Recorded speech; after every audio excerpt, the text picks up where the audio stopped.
Hey everyone, David C. Anderson here coming at you from the Knife Center, and it's our favorite time of the week because we're taking a look at the coolest new knives that have just hit our shelves. Let's check them out.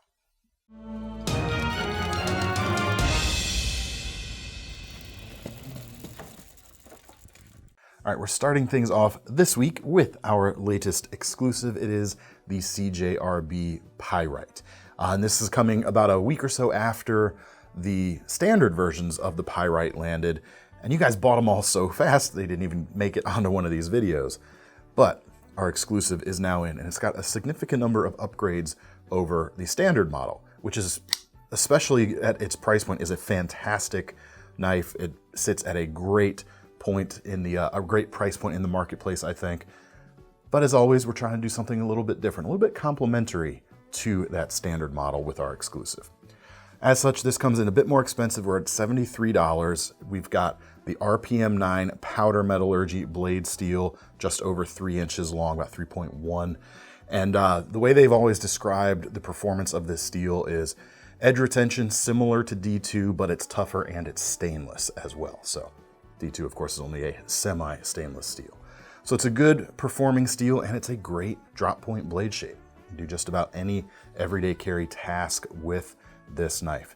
Almost a full flat grind, appropriately thicknessed blade stock there, not too thick, not too thin, just all around fantastic. The handle is where you see the upgrades here. You can see from the back, well, I mean, you can see from the front too. The most significant upgrade is the bolster here. The standard versions, of course, are just plain scaled.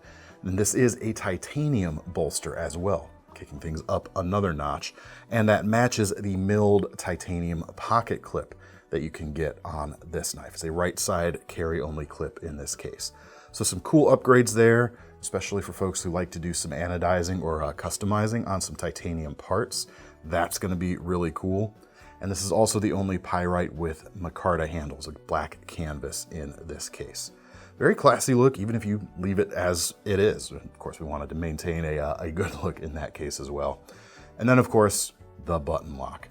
This is CJRB's first button lock design, and they have nailed it. You also saw their more premium sister company, Artisan Cutlery, has just come out with their button lock as well. Same mechanism right here, and it works fantastic. You've got good lockup.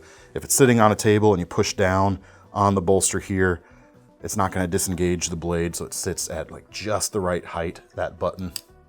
And you can do the flicky stuff, which is great. Finger safe operation, which is also great.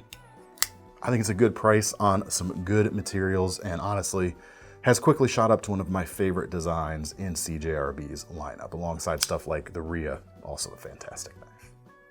All right, next up we have another knife that is debuting exclusively at the Knife Center. This is the Andrew Demko Knives FREEREIGN. All one word, all capitals.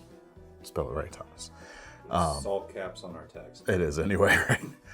Very cool knife. 5-inch blade here. Obviously this is a kind of what I think of as like a survival knife. And interestingly, reminds me a little bit of something like the Feldknieven S1. It's got very similar construction, very similar materials as well. We're dealing with AUS 10 steel, 5-inch blade versus something like the VG10 on that Feldknieven. Very close, I would say, or in the very same, very similar tier of performance.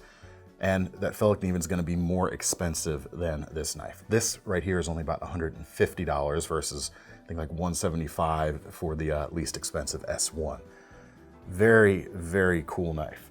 Thomas and I actually took out one of the prototypes a few weeks ago and filmed a short on some fire making stuff back in the woods here, so that was a lot of fun. And while we didn't stress the knife in terms of a lot of use, everything about it felt great. It batoned really well. I mean, you're dealing with a fairly thick blade stock there, about 3/16 of an inch. Higher flat grind, probably 2/3 height, and it just did that batoning stuff really well. It did wood carving quite well. Also, the grip felt great. You can get it in gray or a more vibrant blue, which of course is probably going to be the outdoorsy choice, since that's a very visible color in the outdoors. Or of course you can go with the more subtle gray right here for a more tactically inspired carry, perhaps. Be that as it may. When you need to sneak up on the trees. Like what, the larch or something like that? Yes. Yes, indeed. The larch. Some people will get that joke. It's a very deep cut, but it's okay. Ah, deep cuts. Anyway. Almost like you did that on purpose. I really didn't, though, actually. It is a full length tang and a full thickness tang. Obviously, it is going to neck down a little bit going through the overmolded handle, but it doesn't get skinnier. It's a full thickness tang, and it runs all the way through. And you've got a good kind of scraping edge on the back of that protruding tang if you wanted to use that as a fire steel striker. And actually, the spine of the knife is going to work just fine for that as well. The jimping might even be a really great place to do that. Great design. 5-inch drop point blade with a comfortable handle. It's, you know, a basic formula, but it is one that just plain works. Spent a lot of time on the knife. Let's spend some time on the sheath, because the innovation on this knife really comes into play here. And in all honesty, part of the cost on this as well. There's a lot of parts to this sheath, but for good reason. They went with a nylon core, because unlike something like FRN, which has, you know, fiber or glass reinforced material, those glass fibers are going to be harder than the steel and have a potential to dull the edge of the knife when it's going in and out of the sheath. The nylon is not going to do that, and yet you still have a very similar kind of snap into place action. But of course, nylon, it needs some more rigidity, which is where, at least on the sheath design, which is where the border of this sheath comes in. It's a color matching glass reinforced nylon border, essentially. It'll match the color of the knife you get, and that gives it the stability it needs, but it also, the way it's put together, you can take this completely apart to clean it out. I mean, the actual sheath portion is in 2 pieces. Take the borders out, pull the pieces apart, completely clean it out, get rid of any dust or dirt, grit that might be in there, and put it right back together, which is really cool. You do have a retention strap here on the back, or a standard drop loop, I should say. It's got a snap strap for the top, and it has also a Velcro and snap arrangement here, which means you can put it on and off of your belt without taking the belt off, and yet it's still a pretty secure hold there with that combination of 2 things. And then, of course, you can take that off if you want and use some aftermarket stuff, because you've got the slots here that are going to accommodate that quite well.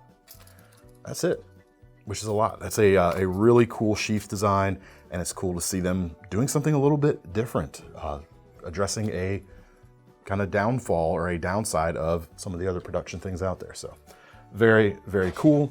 You can get the gray or the blue knives right now.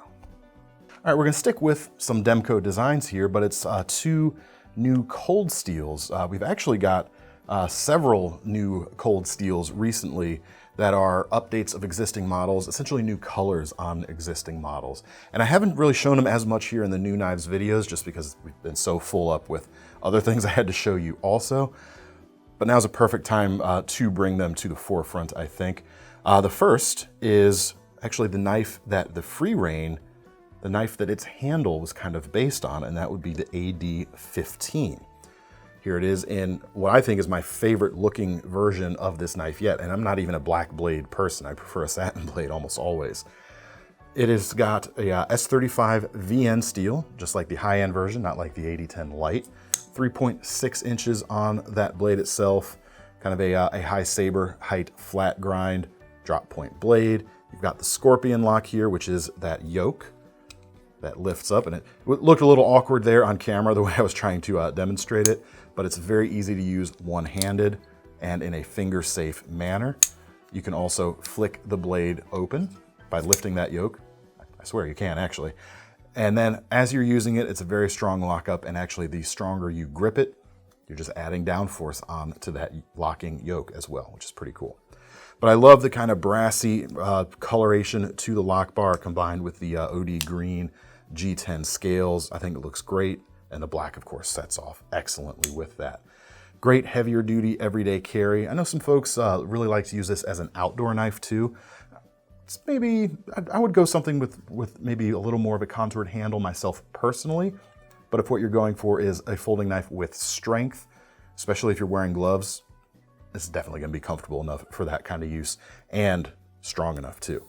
The best part, and this is true about the next knife we're gonna look at too, is the price. The standard S35 VN version comes in about $216. For some reason or another, this is only about $158. Don't know why, not gonna ask why. I'm just gonna grab it while you can, basically.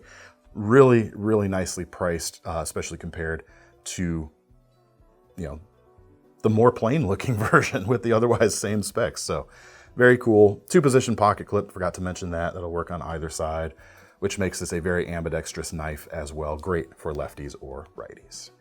Next up, we've got the Demko designed 4MAX Scout. Several new handle colors available in both a black or a stone-washed blade finish. That's that AUS 10 steel again here. But again, just like the AD-15, the price on this is exceptional. I mean, the standard version is about $108. These new versions with the new colors right now, $85. What? I mean, this is an insane amount of knife for $85. You've got a great design, great do-it-all blade shape here. Maybe not do-it-all, it's kind of big to do some of the real small delicate stuff, but you know, with the right skills, it can be done. Big, broad 4-inch drop point blade with a flat grind on it. Tons of handle length. I mean, even just in the standard section there with my slightly larger than average hands, I've got a little extra length there at the back still. Of course, you can choke up on this knife a little bit for finer detail work and carving, and then you could choke back on it. I never recommend chopping with a folder, but this is one that in hands, it feels like it wants to do that a little bit, you know, light chopping. You're not gonna chop a tree down unless it's, you know, a tiny little tree, but. Like a bonsai. Like a bonsai. Don't hurt the bonsai, that's mean. I mean, this is just great. Triad lock, tons of strength, one of the strongest locks on the market. Another ambidextrous design here. That pocket clip is gonna work on either side. The lock and the thumb studs, of course, work on either side just fine. Man, quite a smoking deal on both of these. All right, we'll keep the big knife train going here. We've got several new ADV button lock flippers, the Javelin and the Pitboss 2. They both come in at about $350, and here are a couple of each. This is the Javelin here at the top, 4 3/8 inch blades on both of these knife designs. Same handle, different blade shapes between the two. The Javelin, as you can see, has this, all right, let's try to classify this. Well, it's a harpoon recurved drop point with compound grinds. Modified. No, we don't even have to say modified this time. It's cool. That's a safe bet. You can't just throw modified on everything. It starts to lose meaning. I'm gonna.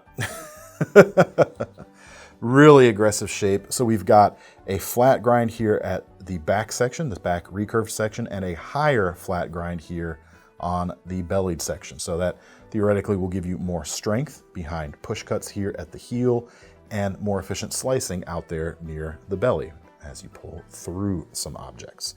Very nice. Two-tone G10 handles, black base with turquoise inlays, or what we're calling forest green G10 on the website. Several different colors. There's oranges, desert tans, coyotes, that sort of thing that look great. Blue, as you can see there. And the button lock here, we've got a rectangular button.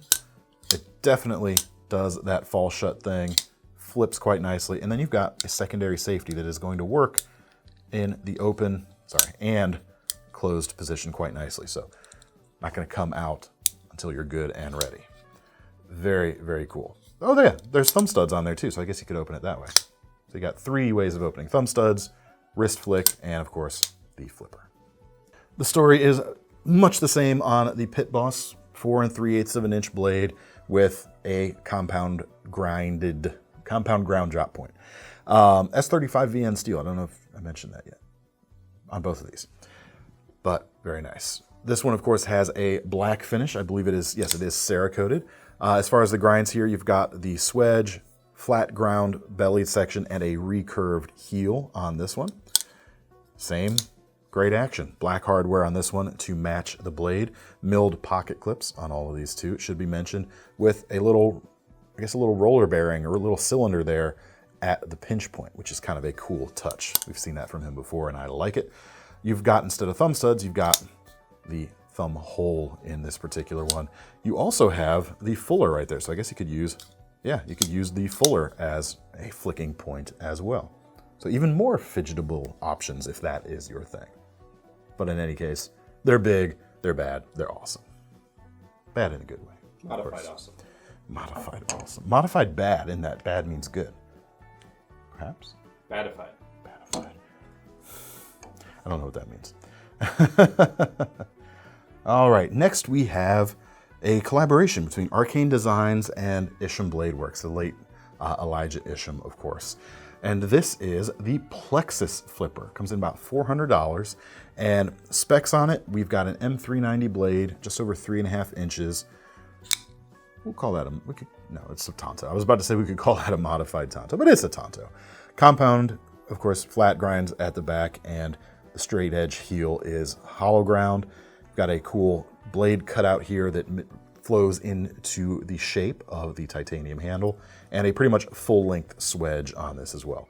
And there's a couple different color combinations here. There's satin blades, maybe it's stonewashed, different handle colors. They are moving pretty quickly though, so hopefully there's still some in stock by the time this video posts.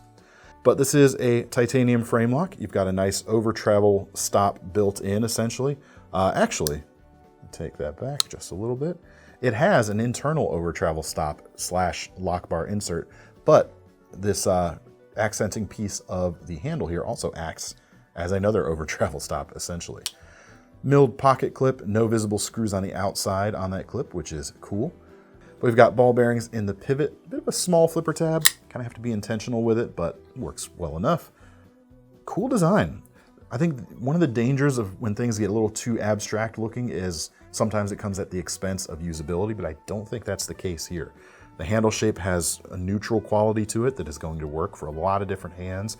And the blade, despite looking abstract, I think looks very useful and very cool to boot. All right, this next knife is an auto, and it ditched kind of all pretenses of abstractness and went straight for utility and usability. And for that reason, it's quickly becoming one of my favorite OTFs. This is the Benchmade Shootout. We finally worked through enough of our pre-orders where we finally have these on the shelf, which is cool. And check out that handle. Whereas a lot of OTFs, including the Hogue compound that I EDC quite often, they don't get ergonomically shaped grips like this. You can essentially think of this, well, it's part of their Out family, which was kicked off by the bug out of highly utilitarian and highly lightweight. Waiting. So this is part of the extension of the bug out family, essentially, or the Out family in Benchmade's lineup. Highly functional and very lightweight designs. And actually, you can kind of actually think of it as a OTF version of the Bailout, because we've got a Tonto blade here, and we've got the glass breaker at the back. I think that's even more descriptive, and a little bit of a flare up at the top of the handle here. But $270 for this crew wear blade steel and fairly thin. That's the other thing the Out family is famous for. It's thin, slicey blades. And the crew wear here is an especially nice touch because despite being so thin, that extra toughness, especially behind the edge of that crew wear steel, is going to be a very good thing. It's a cool kind of bronze finish as well. We're calling it flat earth. Almost has a metallic quality to it though, I would say. The handles are CF Elite, which is a carbon fiber reinforced nylon. It's got that kind of graphite look, heavily textured here at the pinch point. So you're not gonna slip off of that, virtually no chance whatsoever. And more traditional kind of milled or molded texture there at the back. The weight of this knife is 2.8 ounces for a 3.5-inch blade. I mean, it feels exceptional in terms of its lightweight nature. But reversible deep carry pocket clip, glass breaker as mentioned, fully ambidextrous design. Very good feeling action too. You can definitely feel a difference in the sound with this type of material versus something like aluminum, but still feels super solid if I do say so myself, and feels comfortable in addition to feeling super solid. Definitely love that. Next up, another auto, a Kershaw auto, if you will. I won't. Probably wise. A new version of the Launch 12. This is the first one, I think, of the 12 to come with a Damascus blade. This is an Alabama Damascus, and I believe it's the only Launch available right now with a Damascus blade also. About $150 for this knife. And it's the smaller version of the Launch is it the 8? Numbers. It's a smaller version of the bigger one. There we go. That'll do. 2.5-inch spear point blade, Italian stiletto inspired aluminum handle with carbon fiber inlays, pocket clip there on the back, which can be reversed to the front, and the launch action is great. And it's always been especially great on these smaller knives too. As far as I know, they use the same spring tension on the smaller knives as they do on the larger ones, and as such, I rest my case. Very cool little blade. It's one of those California compliant sizes, but it's just a cool little size for anyone to carry every day, I think. Next, a couple of very easy to carry knives from SOG. We have the Altair series is finally here. We have the FX, which is the fixed blade, and the XR, which is the folder. Speaking of, bug out, we'll start with the folder actually, even though I had the fixed blade on the table first. This is kind of their answer to something like the bug out. One could say the Terminus XR kind of filled that role up to this point in SOG's lineup, but it never filled the as lightweight of a role. That's where this comes in. So this knife is about $125, 154 cm steel, about 3.2 inches long, very thin blade stock, full flat grind. This is a fantastic EDC slicing shape. Very, very efficient. I believe it's a tie-nye coating. Yeah, titanium nitride coating, correct. And red with the blue accents in a few different places. There are a couple different colors available and coming down the pike too for this model. It's got a very clean look from the outside. Yes, you've got kind of a stippled looking handle, but the only visible screw is the pivot on these, which is kind of interesting. Deep carry, folded over pocket clip, and it is reversible as well, mounted directly in the center of the back right there. And their version of the crossbar lock, which they call the XR lock, hence Altair XR. Got it right. And it does everything you'd want your crossbar lock to do, quite honestly. It's gonna carry nice and slim in the pocket. I mean, check that profile out, very nice. And it's gonna slice really great for all your everyday needs.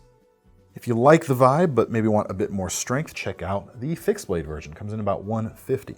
The handle is essentially the same size on each, but you get a little bit more blade, as you can see. 3.4 inches in this case. This is also cryo-treated 154 cm. Great drop point shape. Actually, it's a little bit thicker. Yeah, a little bit thicker on the thickness of the blade stock, but still quite thin and quite utilitarian, quite useful day to day, I should say. A few different colors here. This is the green GRN. And again, nice, clean look. No visible pins on that handle at all. I'm actually not sure how they're attaching these. Maybe someone in the comments can let me know. Maybe just forgetting something. But it is a full tang design, chamfered edges all around, so there's no real sharp spots. Plenty of jimping here under the thumb or out there near the tip, if you're gonna get in with the fingertip for those types of grips. Just a really nice little compact fixed blade. And the sheath actually kind of backs up the lightweight EDC mission of this knife. Kind of snips or clips into place right there, and it's barely bigger than the blade itself. So not a lot of added bulk from the sheath. It's a thing that you often run into. And you've got a kind of J-style clip here at the back, so you can carry it in a pocket if you wanted to. You'd have a lot sticking up if you did. Actually, you could slide this clip up a little bit. That brings me to another point, which I'll get back to. You can carry it inside the waistband, just clip to a belt very easily. And by loosening these two screws, you can actually rotate this clip around into your preferred direction. So that's gonna be really nice. You can really angle it so it's a perfect grab from wherever you have it stashed. Next up, we've got a new version of their Ultra XR, now with a marbled, or is this a shredded? What do they call it? That's more of a shredded carbon fiber handle here with a XHP blade steel. Very lightweight knife here. We're dealing 1.2 ounces. I mean, look how thin that handle overall is. Thin blade too, very slicey. $155 for this. 2.8 inches on the blade, crossbar lock. Again, because there's less weight, you kind of have to give it a more intentional wrist flick if you're wanting to open it that way. Just the nature of the lighter materials in this case. wide money clip style clip here. It can be reversed for either side. It's pretty cool and more subtle than like the gold versions of this knife they had previously, which are still available, I do believe. Yes, they are. Those come with S35 VN steel. Those are about $139, so you can save a few bucks on that one if you want. But the XHP is pretty cool too. All right, next we have several new James brands with orange G10, including the Carter and the Carter XL, which I like very much. But I don't actually think I've pulled a Folsom onto any videos so far, so here we go. 99 bucks for this. 2 3/4 inch VG10 blade and G10 handles that are kept very, very slim. In fact, the whole thing I'm feeling, the whole vibe I'm feeling with this knife is making something easy to carry. It's been a theme of the last few knives we've had, thin, slicey things.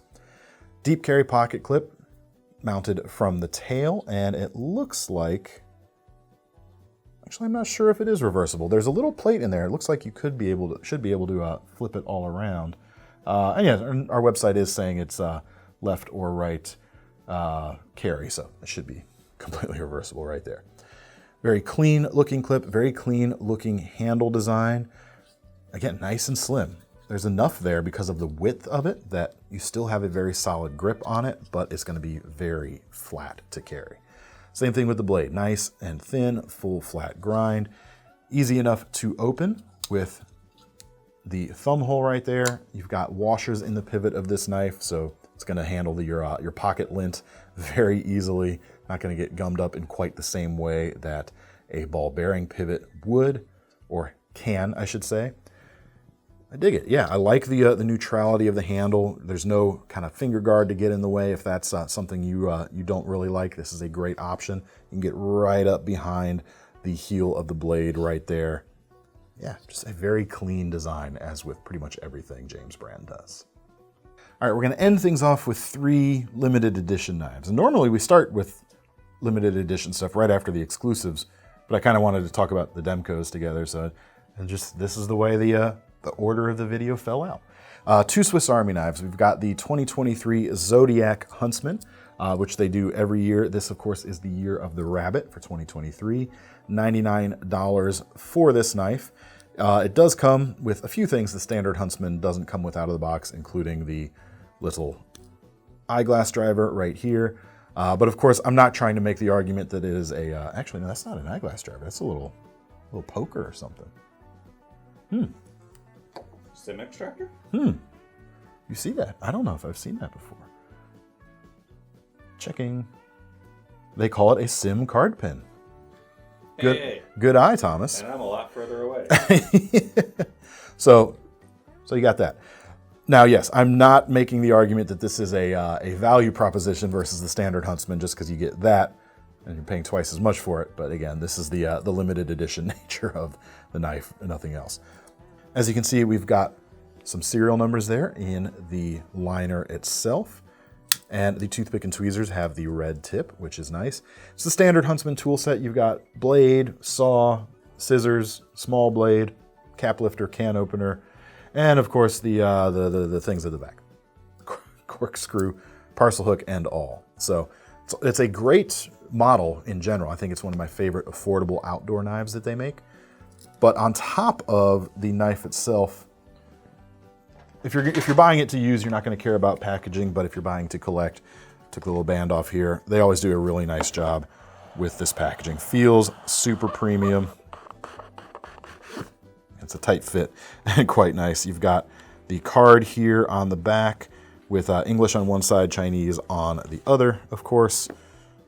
And it does a really good job of feeling like a premium package overall.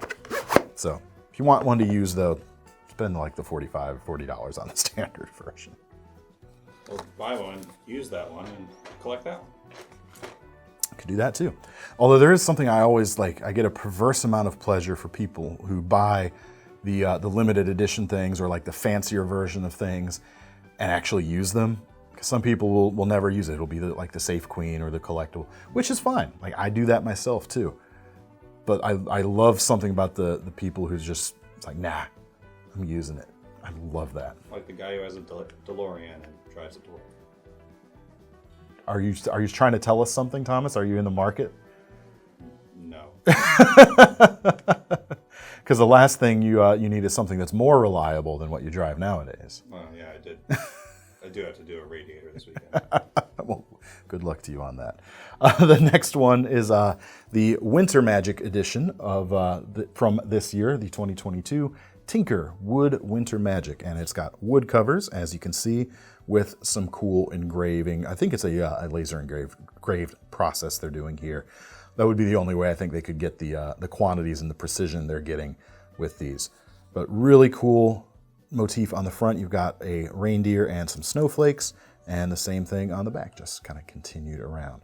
Very cool. And you've got the Tinker tool set. So 2 blades, scissors, can opener, cap lifter, Phillips driver, all and a hook on the back. And it also comes with the little Winter Magic pendant here. There's snowflake right there. $95 for this knife. And last but not least, we have a limited edition Ladybug from Spyderco. $49.70. You've got your 2-inch blade, your Teal FRN on this one, and S30V blade steel. I think this is the only Ladybug with S30V. And it's actually, like I say, it's only like $3 more than the VG10 versions, and you can bump up to S30V. That is actually a quite good deal in that case. Yeah, really cool. You get not way more, but you get more edge retention than the VG10 with the S30V here, and it's a full flat grind, so it's going to be more efficient than a lot of the hollow saber ground Ladybugs that are out there right now. That's very cool too. It is a small knife, as always, kind of keychain sized or maybe watch pocket sized if you're wearing a pair of blue jeans. You've got, despite that, fairly easy one-hand opening. It's just long enough and the hole on the blade is big enough that it can be done, even if you've got big old fingers like I do. Works pretty easy. And a decent grip on the knife too, thanks to the finger grooves and the bidirectional texturing on the FRN. It's a very small knife, but can cut above its size, I would say. All right, that's all we have got for today. Make sure to let me know in the comments what you liked, and to get your hands on any of these, links in the description, as always, will take you to KnifeCenter.com. And don't forget about our Knife Rewards program, because if you're gonna be buying some of these knives today, you might as well be earning some free money to spend on your next ones. I'm David C. Anderson from the Knife Center. That's Thomas behind the camera, and we're signing off. See you next time.